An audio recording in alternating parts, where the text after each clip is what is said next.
the Dragonfly Café Away. That's right, it's worthy of snapping. This is our first cafe on the beach, and I can't think of a more beautiful, more poetic place for one. Now tonight is going to be very open. It was going to be open mic, but it'll be open no mic. I'm sorry. We have no specific lineup tonight. I just want you to step up, and speak out. In the Dragonfly Café, which is my classroom at Booker Middle School, we write poetry, fiction, creative nonfiction, short story, memoir. And once a quarter, we like to celebrate the writing that we have done in the form of a performance in a coffee house style. Now, I decided, let's try it a little bit differently. Let's take the classroom out into the community, let the kids feel what it feels like to let their voices be heard in another venue. I like it so much, I'll start there. It's because it's a relaxing environment, and Miss Fox is just so amazing and fun to be around. And I got in it, in my 6th grade year, halfway through, everybody was talking about, oh, Miss Fox is so amazing, Miss Fox is so amazing, you have to be in her class. So I tried it. I had difficulty expressing how I do feel, and now I can just write it all down on paper. Beauty calls through distant memories as I stare at my reflection in the window. Rain drops, the wind blows, the music cascades through the trees. Beauty consumes me, but my dreams fade away, and all the world is completely silent. Being around Miss Fox is inspiration in itself. She is extremely creative and very intelligent, and she'll often go into these rants filled with metaphors and hyperboles and all these different words, different kinds of words, just to explain something really simple, really interesting. Welcome to everything we have ever known and everything that we will never know, spiraling in an amalgam of the gray of truthfulness. Welcome to humanity.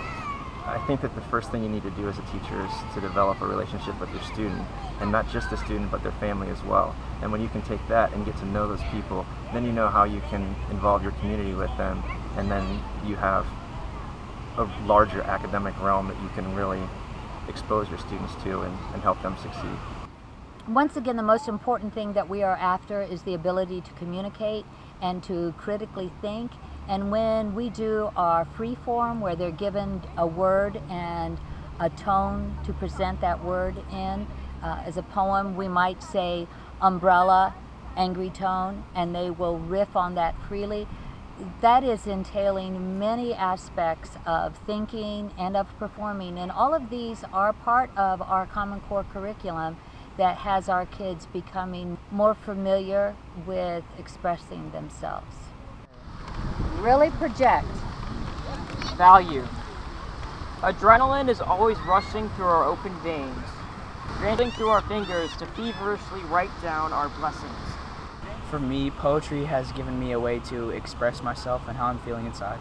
Well, the days that I've been sad and depressed is you write it and you just kind of get it all out of your system. Well, I'd like to share that a number of teachers are joining us tonight. They have gotten on the bandwagon of poetry. They're writing their own poetry, they're performing, and we even have a poet as young as 4 years old. She's going to be sharing poetry she's been writing, and I hear she has her keyboard, so she's going to play a little piano, do a little poetry, and we have brought the drums. And in her dreams, she had buckets of ice cream. On her Sunday dress, she made a filthy mess. Her dad yelled Juliet. She smiled and said it was my pet. I'm inspired because I bring my family to this event, and I like my daughters to be able to have the opportunity to see what the students are producing, and they actually also participate. My 5-year-old has shared a couple pieces and she really enjoys it, and it's just, instilling, good academic practice at a young age, and I also like to be here to support my students, and I think that they really enjoy having some of their teachers be here too. I was told class on the beach sounds pretty awesome to me, and we asked our students how many of them were coming tonight, and everybody raised their hands, so I figured I might as well. I thought it'd be fun. some of the first poetry I've written. Ooh! I figure if you're going to do something, do it all the way. Exactly. Inspired by dragonflies. Woohoo! So I know a lot of you guys, I know a lot of you don't know me, and some of you know me who I don't know, so that's kind of weird. But I adapted this poem from a speech given by Will Wheaton, who was an actor on Star Trek. And that's the focus of this poem. I always have been and always will be a proud nerd. And when I got into teaching, I figured that could be something that helped me out, reaching out to kids like me. Word nerds. Yes.